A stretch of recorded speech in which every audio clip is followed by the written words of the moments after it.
My name is Karen, and I am a 38-year-old office worker. I have been married to Paul for 3 years, who I met through a family friend. My family is somewhat wealthy, and since my sister Janet and I are the only children, our relatives were concerned about who would inherit our family's assets. This is why they introduced me to Paul. Paul moved in with us at my family home shortly after we met. My mom had passed away a few years before, so it was just my dad, my husband, and me living together. Paul was very nice and took good care of my father. However, the family friend who introduced us warned me just before our wedding that Paul was very interested in money. This worried me, but Paul didn't show any signs of greed, so we got married.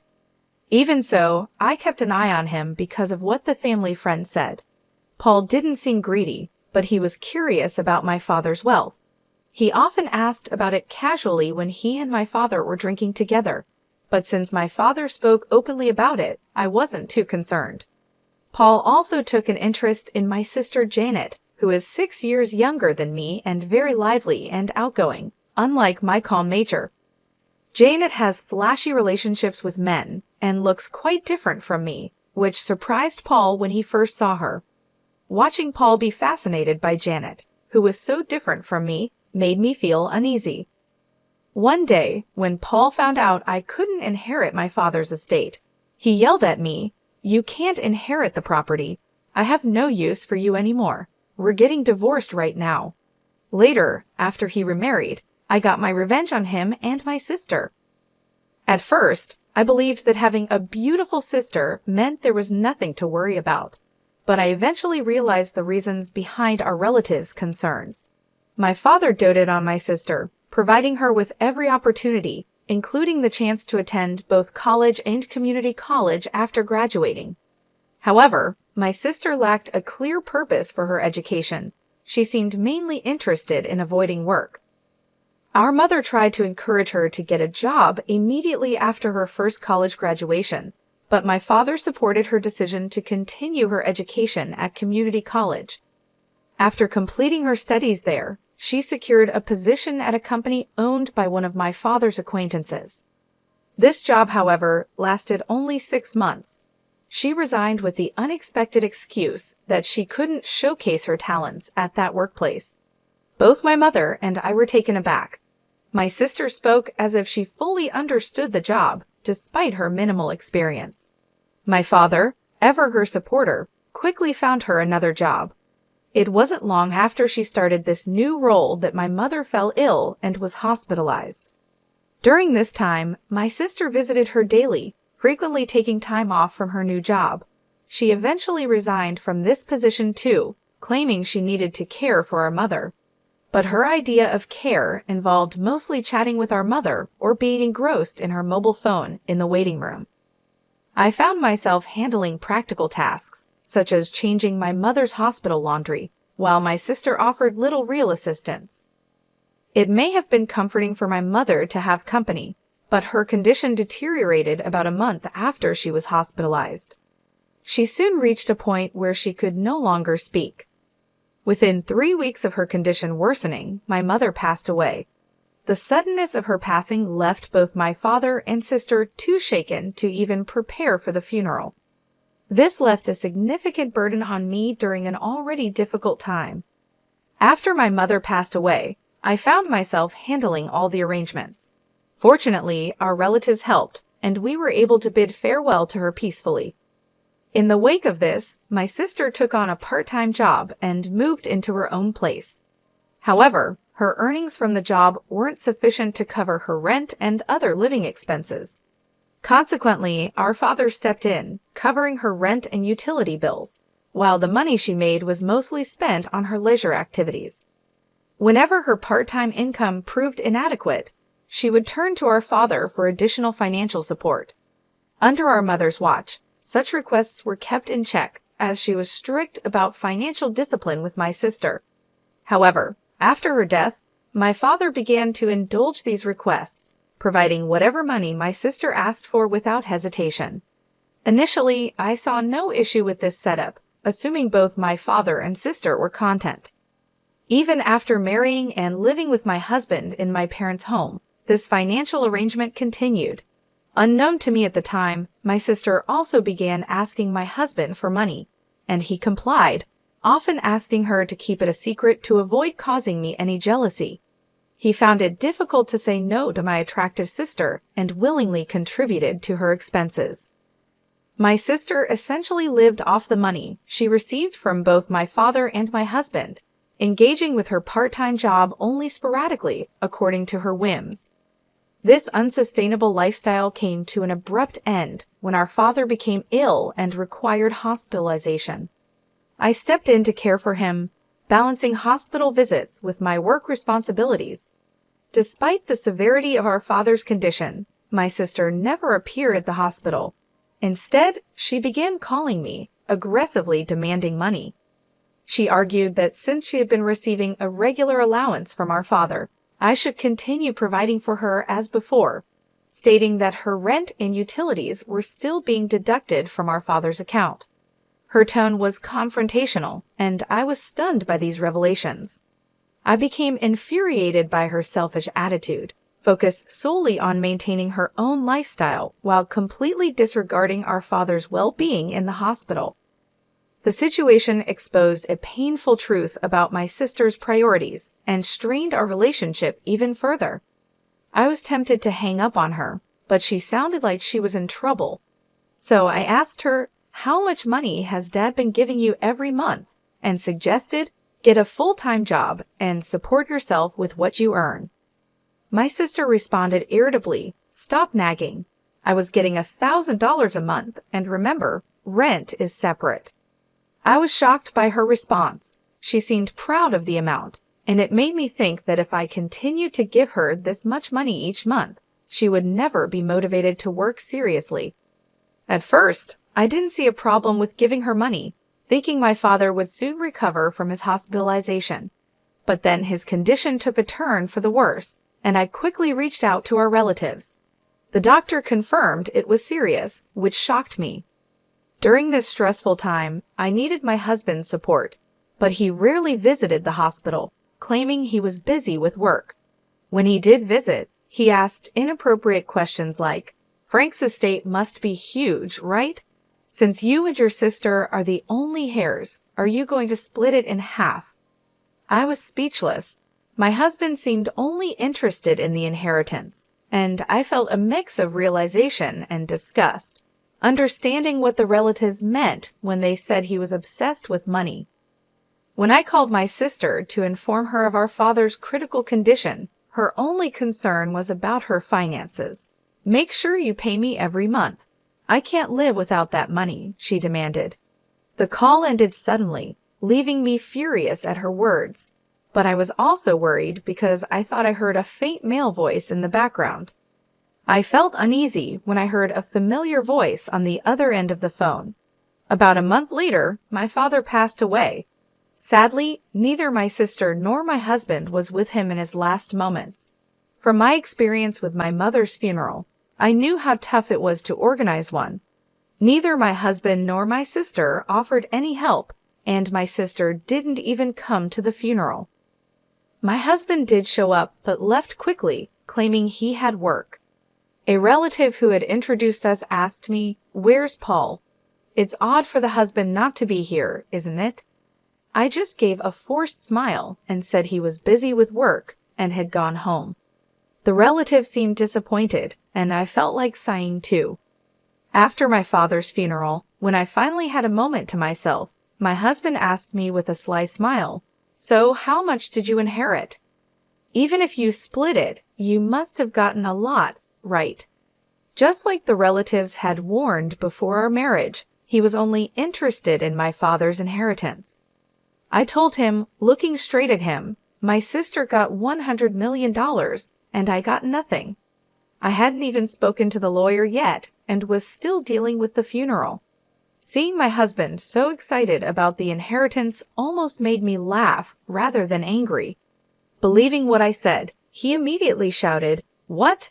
You can't inherit any property. I don't need you anymore. Let's get divorced now." I felt the same way, so I snapped back, "Let's do it. You married me for my father's inheritance anyway." I handed him the divorce papers I had prepared. He seemed surprised, as if he hadn't expected this, but he signed them anyway. As he left the house after signing the divorce papers, he said bitterly, "I'll divorce you, who gets 0, and remarry your sister Janet, who gets the $100 million, and then he left. I didn't care what he said and went ahead with the divorce, happy to be rid of my awful husband. It seemed like he started trying to marry my sister the very next day. A few days later, he called me, demanding, 'Do you still believe that story? When will you sort out the inheritance? Hurry up and give Janet the $100 million dollars.' He shouted this over the phone. I had been waiting for him to contact me because I didn't want to reach out first after he left. I answered him calmly, 'Let's discuss this at my place next Sunday. I'm preparing for the procedure and will be waiting.' Thinking he was about to receive the inheritance, my ex-husband happily ended the call. However, I was actually looking forward to seeing his reaction when he discovered the truth. On the weekend, my ex-husband and my sister came to my family home and were surprised to see a lawyer there. My ex tried to act normal, thinking, of course you need a lawyer when inheriting a lot of money. Then the lawyer looked puzzled at my ex-husband and began compensation claim. Before we talk about any inheritance, we need to address Karen's compensation claim against Paul. The lawyer then showed my ex-husband several photos of him leaving my sister's house, clearly dated before our divorce was finalized. These are evidence of infidelity, the lawyer told him, so you owe compensation.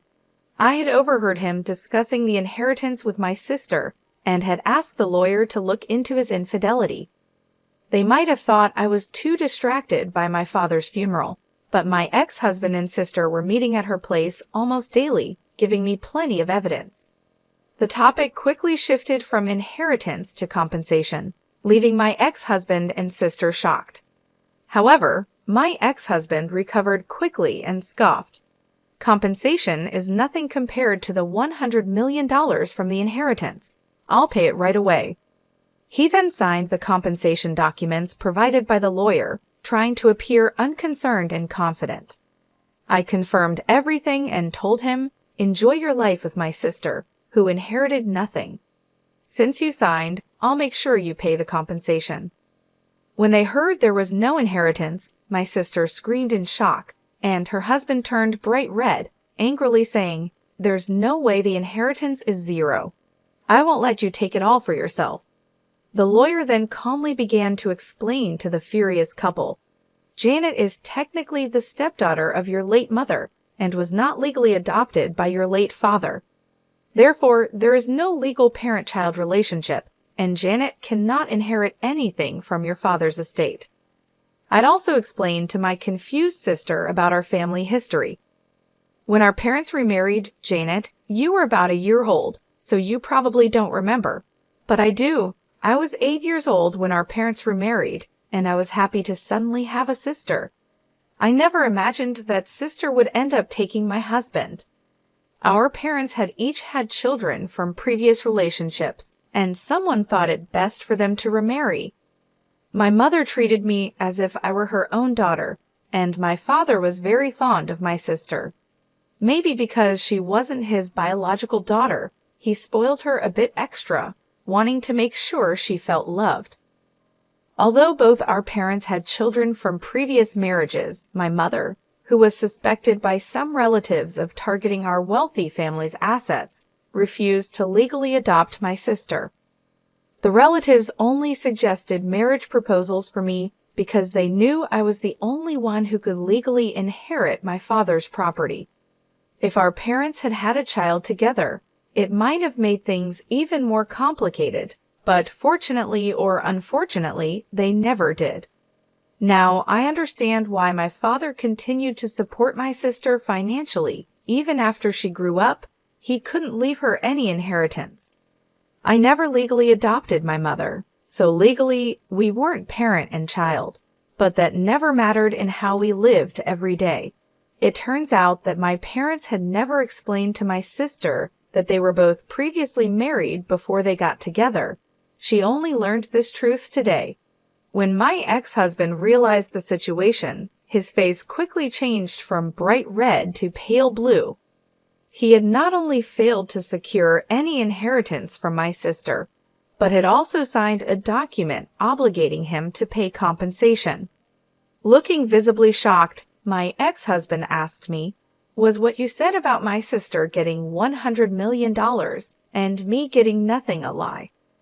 I struggled to hold back my laughter and replied, "Of course, it was a lie. I said it to get back at you for cheating on me. Plus, there's no such thing as a bankrupt estate worth $100 million. Even my wealthy father didn't have that kind of money." Suddenly, my sister, who had been quiet until then, screamed out, "I've been relying on Dad's inheritance and have been spending a lot. What about the money Dad used to give me? Will Karen cover it now?" I responded to my sister, who seemed panicked, "You have a dependable husband now, so you shouldn't need that money anymore, should you? Let Paul take care of you." She turned to look at her pale-faced husband, who shook his head and said, "I've also done a lot of shopping, expecting to receive the inheritance, so I can't afford it. Plus, I have the compensation to pay, so I'm financially stretched." At that point, my ex-husband began to apologize profusely to me. "Karen, I'm really sorry. It was all my fault. Will you forgive me and consider starting over?" Watching this scene, the lawyer had to stifle his laughter as he prepared to leave. The confidence and arrogance my ex-husband had shown upon arriving had completely evaporated, and his deep apologies now seemed utterly absurd. After we finished our discussion, my ex-husband and my sister left the house looking defeated, and not long after, they divorced. My ex-husband, who had remarried with the intention of gaining an inheritance, suddenly found himself without interest in my sister once the prospect of money was gone. He even muttered to himself that, with the compensation payments he owed me, he couldn't possibly support my sister. With no assets to his name, it was decided that he would pay the compensation in installments from his monthly paycheck. The lawyer recommended this method as the most practical solution under the circumstances. After my father's passing, the consequences of his indulgent support became painfully apparent. My sister, who had grown accustomed to financial support from our father, found herself in an unenviable position. She was compelled to work part-time jobs, which barely paid enough to cover her daily expenses, let alone the mounting debts that loomed over her. Despite her efforts, the financial burden proved too heavy. Eventually, overwhelmed by the accumulating debt, she had no choice but to file for personal bankruptcy. In a desperate move to escape her financial woes, she gave up her condominium, disappearing without leaving a trace. As of now, her whereabouts remain unknown, leaving a void in the family that once depended on each other so deeply. The situation underscored a harsh reality. Our father's well-intentioned but ultimately misguided financial support had shielded my sister from the necessity of developing a work ethic and financial independence. This protection, while provided out of love, had left her ill-prepared for the harsh realities of adult life. As she struggled with part-time work and faced the consequences of accumulated debt, it became clear that she was not equipped to handle financial responsibilities on her own. As for myself, the aftermath of these family troubles and the dissolution of my marriage left me residing alone in the family home, a house that now felt too large and empty, echoing with memories of a happier, more intact family. The solitude, however, provided me with ample time for reflection. It became a period of self-discovery and reassessment of what I truly wanted out of life. During this introspective period, some well-meaning relatives suggested that perhaps the time had come for me to consider entering into a new relationship. They talked about introducing me to potential suitors, hoping that a new partnership might bring me happiness and stability. However, the bitter experience with my ex-husband, who had shown his true colors as someone more interested in financial gain than in genuine companionship, made me wary of repeating past mistakes. His betrayal had been a painful lesson in discernment, teaching me the importance of knowing someone's character and intentions thoroughly before making such a profound commitment. Determined to take control of my own destiny, I decided to decline the offers from my relatives to arrange introductions. The thought of being matched with another partner who might view me as merely a means to an end was intolerable. Instead, I resolved to find a partner on my own terms, guided by the lessons learned from my past experiences. This decision was empowering, marking a new chapter in my life where I could prioritize my own values and desires in a relationship. In embracing this newfound independence, I began to explore various avenues for meeting potential partners. Whether through social events, community activities, or even online dating platforms, I was committed to finding someone who shared my values, someone who sought a partner for the right reasons, valuing respect, honesty, and genuine affection above financial considerations. This journey was not just about finding a new partner. It was about reclaiming my autonomy and learning to trust again after betrayal. Each step forward was a reaffirmation of my ability to shape my future, a future where my choices would lead to genuine connections and real love, rather than transactional relationships defined by financial dependency. Thus, as I move forward, the lessons of the past remain with me, a guide to avoiding the pitfalls that had once ensnared my family and me, and a beacon towards a more hopeful and self-determined future.